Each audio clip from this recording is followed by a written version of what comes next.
کہ 190 million pound جو ہیں ملک ریاض کے وہاں منی لانڈرنگ کے جرم میں یو کے کی اتھارٹیز نے سیز کیے، یا وہ رقم جو ہے فرفیٹ ہوتی یو کے کی گورنمنٹ کو۔ دوسرا آپشن یہ نکالا کہ اس وقت ملک ریاض نے حکومت کو اپروچ کیا کہ جی یہ رقم جو ہے پاکستان کی حکومت منگوا لیں، کم از کم کسی مد میں یہ ایڈجسٹ ہو جائیں گے، ادروائز بھی یہ رقم آنی تھی پاکستان کے نیشنل ایکسچیکر کو۔ وہ رقم جو ہے پاکستان کی گورنمنٹ نے یو کی گورنمنٹ کے ساتھ ٹیک اپ کیا، یہ رقم آئی۔ اب یہاں پہ وہ رقم آ کے سپریم کورٹ کی ایکسچیکر میں یا کس مد میں ایڈجسٹ ہوئی وہ جو رقم دینی تھی انہوں نے کراچی کے جو اس کے اگینسٹ تقریباً 496 ارب روپے جرمانہ تھا نا ملک ریاض پہ، جرمانہ تھا یا پینلٹی تھی یا وٹ ایور، لیکن ایک سیٹلمنٹ سپریم کورٹ میں ہوئی تھی۔ وہ کیسے ایڈجسٹ ہو سکتی تھی اس وقت میں؟ جی میں آپ کو عرض کر رہا ہوں نا، نہیں ہو سکتی ہے۔ سپوز تو وہ پیسے کہیں گئے تو نہیں ہے نا، وہ پیسے تو سپریم کورٹ کے پاس موجود ہیں، اور وہ رقم جو ہے، میرا سوال یہ ہے کہ حکومت نے اس کو ایڈجسٹ کر کے صحیح کیا یا غلط کیا؟ نہیں، پہلی بات تو یہ ہے کہ یہ کریڈٹ تو گورنمنٹ کو جاتا ہے نا کہ 190 ملین پاؤنڈ پاکستان لے آئے، نہ لاتے۔ لیکن حکومت کو تو نہیں ملے نا، کریڈٹ دے دیں آپ، پیسے نہیں ملے، ایڈجسٹ ہو گئے وہ۔ ملک ریاض جو ہیں اس نے کنڈیشن ہی یہی رکھی تھی کہ جی یہ تب میں اس پہ ایگری کروں گا کہ یہ رقم پاکستان کی حکومت جائے تو وہ ملک ریاض کنڈیشن کیسے رکھ سکتا تھا؟ اس نے تو خود جرمانہ دینا تھا۔ میری آپ گزارش ہے، آگے سوال پہ آ جاتے ہیں، اس کو چھوڑیں۔ میں یہ پوچھ رہی ہوں کہ آپ کے خیال میں پولیٹیکل پوائنٹ سکورنگ ہی ہے، سیاسی انتقام؟ 190 ملین پاؤنڈ میں 1 روپے، دیکھیں کرپشن یہ ہوتی ہے اگر وہ 190 ملین پاؤنڈ میں سے خان کے پاس پہنچ جاتا۔ اب انہوں نے کہا جی کہ وہ جو 400 کنال زمین جو ہے القادر یونیورسٹی کے لیے ملک ریاض نے دی، یہ کنسیڈریشن تھی، تو وہ ٹرسٹ ہے نا، وہ بھی کسی کے جیب میں تو نہیں گیا ہے۔ کرپشن کے لیے ضروری ہے، پاکستان تحریک انصاف کے دور میں ایک ایسٹ ریکوری یونٹ بنا تھا، ٹھیک ہے، کہ جو کرپشن کی گئی ہے وہ پیسہ ریکور کرنا ہے۔ مجھے بتائیے کہ 3-3.5 سال میں وہ کتنا پیسہ ریکور کیا گیا؟ پہلے اس سوال کا جواب تو کمپلیٹ کر لینا۔ یہ پورا پروگرام لے لے گا سوال کا جواب۔ نہیں میں دیکھیں، ایک منٹ مجھے دیں۔ پلیز۔ جو رقم 190 ملین پاؤنڈ کی تھی وہ سپریم کورٹ میں ہے، اگر یہ غلط آئی ہیں تو سپریم کورٹ خود ڈیٹرمن کر سکتی ہے۔ وہی رقم جو ہے کسی کی جیب میں نہیں گئی ہے۔ القادر یونیورسٹی ٹرسٹ کو جو زمین دی گئی وہ ٹرسٹ کی پراپرٹی ہے، it's nobody exclusive property, ٹھیک ہے۔ لہذا کرپشن کی تعریف یہی ہے کہ آپ اپنے اختیارات کا ناجائز استعمال کرتے ہوئے اپنے ذاتی مفاد کے لیے کوئی آمدنی جو ہے کمائیں، تو اس میں خان پہ کرپشن کا میں نے صرف ایک ہی پوائنٹ سمجھنا تھا کہ جرمانے کی رقم تھی، ملک ریاض وہ نہیں ہو سکتی، نہیں وہ آپ کو میں اب سمجھاتا ہوں۔ مثال کے طور اس پہ تھا 400 ارب جرمانہ، ٹھیک ہے، تو اگر 40 ارب گورنمنٹ کا پکڑا گیا ہے تو وہ جرمانے میں ایڈجسٹ ہی نہیں ہو سکتا نا، وہ تو ایکسٹرا ہے جرمانہ، یہی بات ہو، لیکن اس کے تو 40 ارب کم ہو گئے نا جرمانے سے، جی بالکل، ٹھیک ہے، اس کے تو 360 ارب روپے ہو گیا، تو وہ ایک جو اوفینس ہے کہ آپ ایک ایکسٹرا اماؤنٹ کو جو گورنمنٹ کی پراپرٹی ہے اس کو اپنے فائن میں کس طرح ایڈجسٹ کرا سکتے ہیں؟ چلے ٹھیک، آگے چلتے ہیں۔ فرح گوگی اور جمیل احسن گجر جو ہیں، احسن جمیل گجر، ان کے جو یہ اسکینڈل سامنے آئے ہیں کرپشن کے، اس کے بارے میں اس کو آپ کیسے دیکھتے ہیں؟ ان پہ آپ کیا کہیں گے جو ڈکلیئرڈ اور انڈکلیئرڈ ان کے اثاثوں میں اضافہ ہوا ہے اور سامنے آئے؟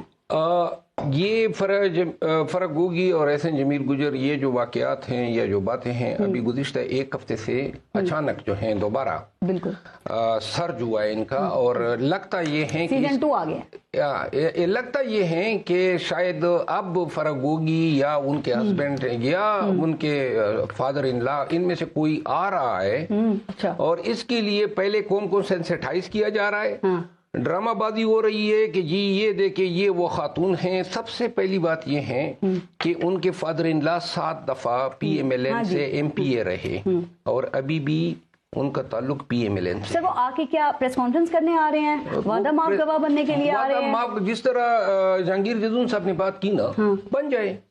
قانون جو ہے اپروور کو سب سے مکروہ کیریکٹر ڈکلیئر کرتا ہے۔ دوسری بات یہ ہے کہ آپ نے کنیکٹ کرنا ہے ان کے جو کرتوت تھے یا کام تھے وہ آپ کس طرح خان صاحب کے ساتھ یا ان کی کیونکہ خان صاحب ڈیفینڈ کرتے رہتے. اب میرا سوال سنیں, خرم روکڑی صاحب سے ابھی میں نے یہ سوال کیا, انہوں نے بھی کہا خان صاحب کے سامنے یہ باتیں رکھی گئی اور ان کا جو رد عمل تھا وہ بھی بتایا گیا, اور کہا جاتا ہے کہ اس وقت کی جو D G I S I تھے جو اس وقت موجودہ آرمی چیف ہیں, انہوں نے بھی خان صاحب سے اس حوالے سے بات کی تھی اور پھر ان کو اپنا عہدہ چھوڑنا پڑ گیا تھا. تو اس کا مطلب خان صاحب تو اس وقت بھی ان کے بارے میں کچھ سننے کے لیے تیار ہی نہیں تھے. تو خان صاحب کو کیا ڈیفینڈ کرنا چاہیے تھا ان کو, یا کہنا چاہیے تھا کہ آؤ پاکستان اور آ کے فیس کرو ان یہ جو آپ بات کر رہی ہیں یہ مفروضہ ہے, اس کی کوئی تائید کنفرمیشن نہ آرمی چیف نے کی ہے نہ خان نے کی ہے. خان نے اس کو ڈینائی کیا ہے کہ آرمی چیف کی ریموول جو تھی D G I S I جو ہیں اس کے پیچھے کوئی خان صاحب تو ڈینائل میں جائیں گے. سر ایک سیکنڈ, کیا یہ بات غلط ہے؟ میں نے آپ کے پروگرام میں یہ سب سے پہلے اس شخصیت کا نام لیا جی, اور کتنا سال پورا ہو گیا, یہ سال کو چھوڑ دیں, 3.5 سال کی گورنمنٹ کو دیکھ لیں. لیٹس ہم کم 2+2 4 پہ آئیں. عثمان بزدار جیسے بندے کو چیف منسٹر لگانا, جی پورا کا پورا صوبہ گوگی چلاتی تھی.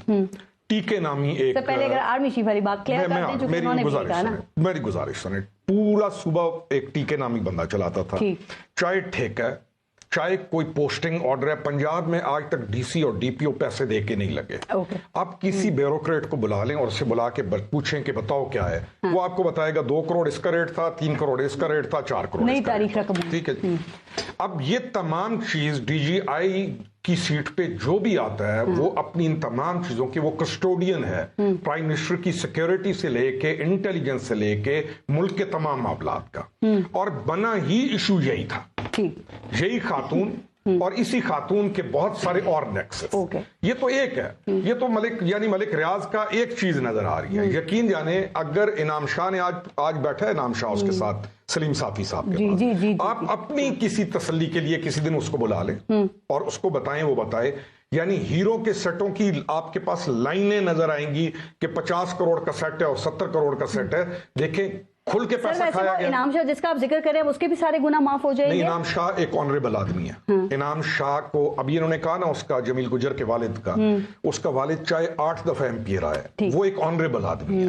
لازمی نہیں ہے کہ آنریبل آدمی کی اولاد بھی اسی طرح ہو جاتا ہے. انعام شاہ کا جو کریکٹر ہے, ہمیں کیونکہ ہم رہے تھے نا اس میں, انعام شاہ کے کریکٹر پہ یا اس کی آنیسٹی پہ یا اس کی ڈگنیٹی پہ یا اس کی اس کے ساتھ اچھائی پہ کوئی ایک لفظ نہیں کہہ سکتا. یعنی آپ بھی کہتے ہیں نا کہ اگر فلاں نے بات کہہ دی ہے تو یہ بات ٹھیک ہو. انعام شاہ کی کہی بات بہت وزن. میں نے ان سے کلیئر کرنے کے لیے کہا تھا, ایک چیز واضح کر دوں, انعام شاہ کی جو آج کی انٹرویو آئی ہے, دیکھیں میں جس انداز میں جس وقت میں ان کے یہ میرے خیال میں ہے اس کو گریٹ کریکٹر نہیں بناتا ہے کہ وہ آ کے اس لمحے سارا سٹیج تیار کیا جا رہا ہے کہ کس طرح خان کی بیگم کو جو ہے گرفتار کیا جا سکے, کیونکہ سارے کیسز تو گرفتار کیا جا رہا ہے کیا؟ مجھے دیکھیں ہمیں خدشات ہیں کہ یہ سارا جو ڈرامہ ہے وہ بشرا بی بی کی جو ہے گرفتاری کے لیے یہ سٹیج تیار ہو رہا ہے. ہو سکتا ہے کہ انہوں نے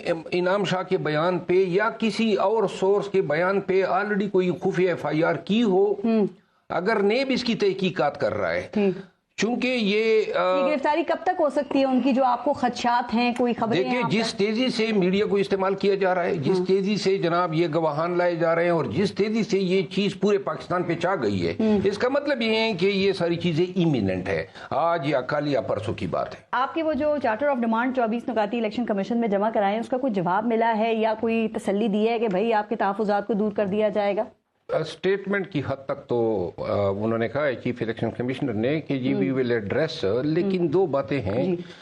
اسی الیکشن کمیشن کے استغاثے پہ توشہ خانہ کیس میں خان کے ٹرائل ہوئے اور جس میں یہ کنوکٹ ہوا, اور آپ کہتے ہیں ضمیر کے قیدی ہیں خان. پہلا پوائنٹ ہے. نہیں پلیز آپ جی پلیز بات کریں, آپ کی چارٹر آف ڈیمانڈ کا پہلا پوائنٹ ہے. میں دوسری بات یہ ہے کہ الیکشن کمیشن کو وہ مرسڈیز جو جس شخص نے نکالی تھی وہ توشہ خانہ ریفرنس کرنا بھول گئے. 375 تحائف جو ہیں حضرت نے نکالے ہوئے ہیں وہ بیچے ہیں. کسی ایک بھی الیکشن کے ٹائم پہ انہوں نے اپنے فارم میں ڈکلیئر نہیں کیے. سملرلی پلیسڈ پرسن ہیں, ان کے خلاف یہ نہیں گئے.